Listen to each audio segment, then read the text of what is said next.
para encerrar a nossa aula, a gente falou agora há muito tempo da Conjuração Mineira, que é um acontecimento muito famoso, cujo seu principal símbolo, que é o Tiradentes, tem a data da sua morte como um feriado nacional, e a Conjuração Mineira é considerada um dos grandes símbolos da luta pela independência.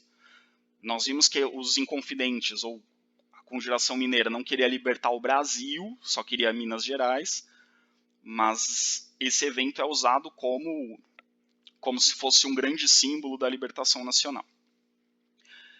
Em 1798, 9 anos depois da Conjuração Mineira, acontece uma outra conjuração, a Conjuração Baiana, que ela não é tão conhecida nem é tão valorizada quanto a Conjuração Mineira, e a gente vai analisar um pouco por quê.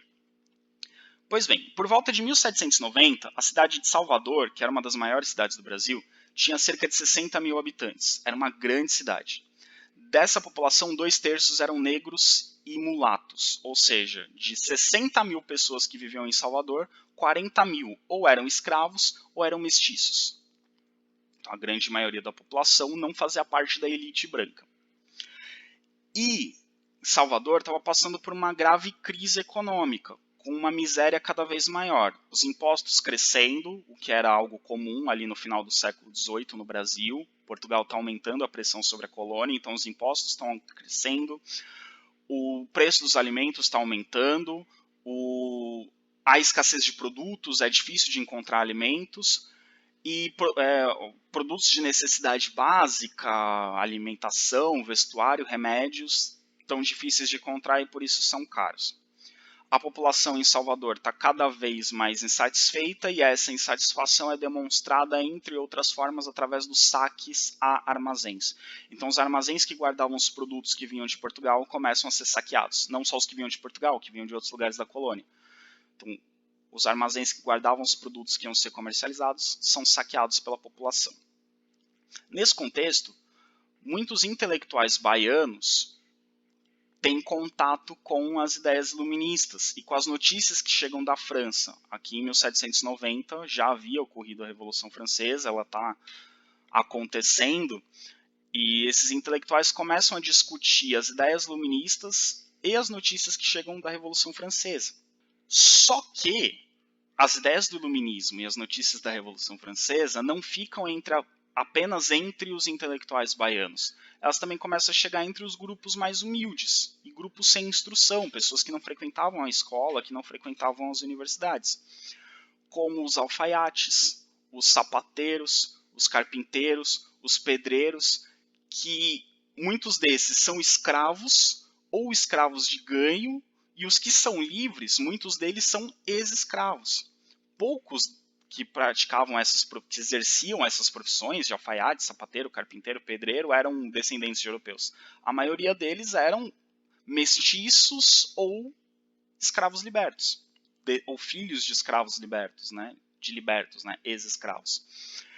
E também os próprios escravos começam a discutir as ideias iluministas e as notícias da Revolução Francesa, principalmente os escravos de ganho, que, como a gente viu nas aulas sobre escravidão, os escravos de ganho eles tinham uma circulação maior pela cidade, então eles tinham uma maior autonomia, uma maior, entre aspas, liberdade, eles circulavam mais, eles não ficavam presos à casa do seu senhor.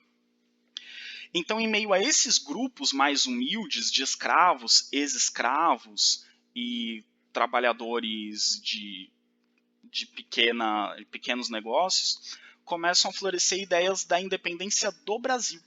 Então eles começam a pensar em separar o Brasil de Portugal. Também começam a pensar sobre a abolição da escravidão e começam a pensar sobre a possibilidade de um governo republicano. Então eles têm influência das ideias iluministas e da Revolução Francesa, principalmente da época da Convenção Nacional, da época em que os jacobinos estão no poder. E eles se inspiram muito nos sans-culottes, os miseráveis da França, que passam a apoiar o governo da Revolução Francesa durante a Convenção Nacional e que participam do governo da França durante a Convenção Nacional. A Conjuração Baiana, que é esse movimento que vai surgir em Salvador, também ficou conhecido como Conjura dos Alfaiates, porque ela tinha um grande número de trabalhadores, de artesãos, e entre os artesãos os mais numerosos eram os alfaiates. Então a conjuração baiana também é conhecida como Conjura dos Alfaiates. Esses grupos de artesãos, de mestiços, de libertos, de escravos de ganho, começaram a realizar várias reuniões para discutir essas ideias. E começaram a distribuir panfletos criticando o governo da colônia e os altos preços da farinha e da carne, que eram gêneros alimentícios importantes, muito consumidos, que faziam parte da base da alimentação dos baianos naquele contexto. E esses panfletos começam a circular e grande parte da população começa a ter contato com essas ideias. Quem sabia ler, lia esses panfletos. Quem não sabia ler, ouvia de quem lia os panfletos essas ideias. Então, muita gente dessa população mais humilde da Bahia começa a aderir às ideias da conjuração baiana. Em agosto de 1798, então, eles começam a pregar pela cidade de Salvador manifestos, cartazes, convocando o povo a se revoltar contra o governo português. Então, eles estão conclamando uma rebelião. Denunciados, alguém que soube, alguém que sabia quem eram esses conspiradores, quem eram os líderes, denuncia para o governo da colônia, que representava Portugal, e 49 pessoas são presas, acusadas de conspiração. Então, antes que essa rebelião acontecesse, o governo da colônia recebe essas denúncias, vai atrás dessas pessoas e prende esses conspiradores. Tinha ali alfaiate, sapateiro, carpinteiro, pedreiro, escravo de ganho, mestiços, tinha negros, enfim, gente das camadas mais pobres da população. Então, desses 49 presos, a grande maioria eram pessoas humildes. Tinha um ou outro intelectual, um ou outro professor, advogado ou médico, né? Alguém que estudou, alguém que era da universidade, alguém que era da elite, mas eram poucos. A grande maioria desses 49 eram pessoas de profissões humildes ou escravos.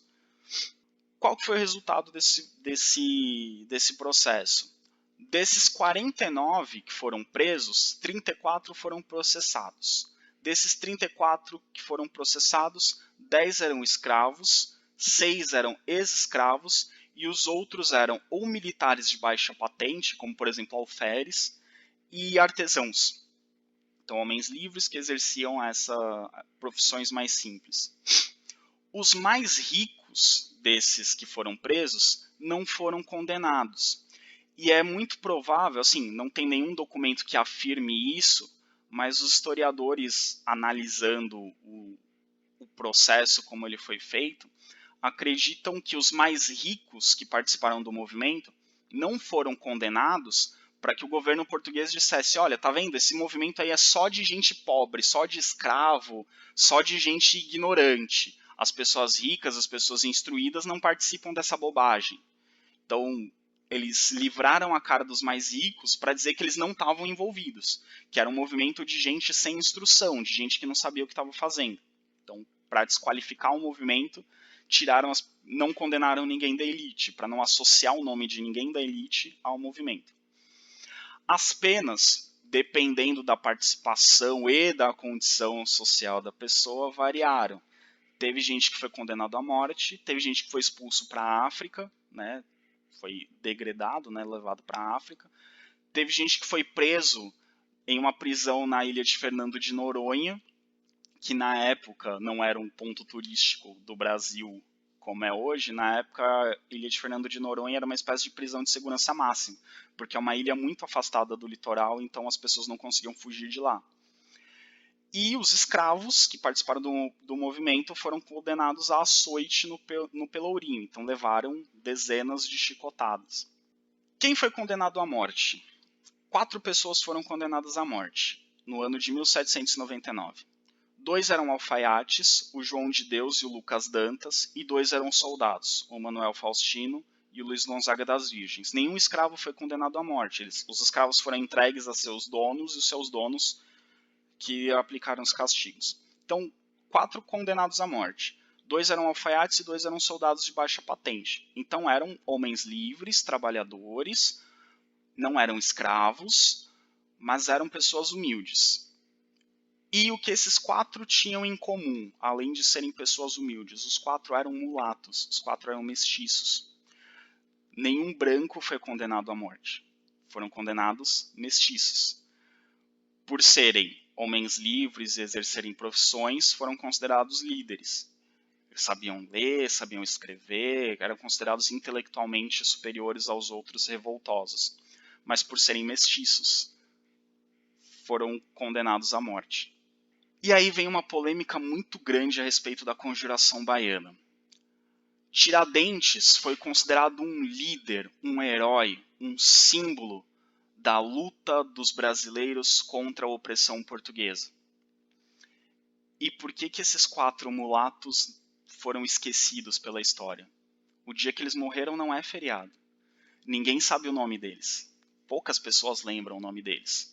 Que trazer aqui até de novo aqui o slide para que vocês vejam o nome deles. João de Deus, Lucas Dantas, Manuel Faustino, Luiz Gonzaga das Virgens. Não tem um feriado, não tem uma data comemorativa a respeito deles, e eles participaram de um movimento que teve basicamente as mesmas características da Conjuração Mineira, foram condenados à morte pelo mesmo motivo que o Tiradentes, tinham os mesmos objetivos que a Conjuração Mineira, aliás, eles tinham o objetivo de separar o Brasil de Portugal, enquanto a Conjuração Mineira queria separar apenas Minas Gerais. Por que eles não foram lembrados? Por que eles não foram escolhidos como heróis, assim como Tiradentes? Temos várias opções. Preconceito racial? Provavelmente. Tiradentes era um homem branco. Esses 4 homens eram mestiços, eram mulatos, tinham traços de homem negro. A Conjuração Mineira foi um movimento que teve alguma participação popular, mas foi um movimento liderado por elites. Os principais líderes da Conjuração Mineira eram de camadas altas da sociedade. Esse movimento da Conjuração Baiana partiu de camadas mais baixas, então o próprio governo português desqualificou esse movimento como um movimento de gente ignorante. Então ele não ganhou a importância que ganhou a Conjuração Mineira. Então reparem que mesmo os agentes históricos que têm características semelhantes às de Tiradentes não se tornam heróis nacionais como Tiradentes. Então Tiradentes foi escolhido para ser um herói nacional e passou por todo aquele processo que a gente analisou para ser associado a uma figura mítica, a uma figura importante, a uma figura heróica e para ser admirado pelos brasileiros. Agora, esses 4 homens que morreram pelo mesmo motivo, morreram da mesma forma, também foram condenados à morte por enforcamento, também foram esquartejados, também tiveram suas partes espalhadas pela cidade de Salvador, para que as pessoas vissem aquilo como exemplo, né, não quisessem fazer a mesma coisa, mas pelo fato de serem humildes, mulatos e terem liderado um movimento que não partiu da elite, mas partiu de camadas populares, acabam sendo esquecidos pela maioria dos brasileiros. Não são considerados heróis nacionais, como o Tiradentes é considerado um herói nacional. Então, cabe uma reflexão a respeito desses personagens. Tiradentes não... que eu quero que vocês percebam. Não estou dizendo que a morte de Tiradentes não foi significativa, foi muito. Mas ele não é um herói por ter morrido na Inconfidência ou na Conjuração Mineira. Porque na Conjuração Baiana outras pessoas morreram da mesma forma pelos mesmos motivos. Ele é um herói porque alguém escolheu Tiradentes para ser um herói nacional. E não escolheu esses 4 homens que também lutaram pela independência do Brasil, que também morreram defendendo esse ideal. Até o próximo vídeo, pessoas. Espero que vocês fiquem bem, lavem as mãos, não saiam de casa sem motivo e sobrevivam até o retorno das aulas. Abraço.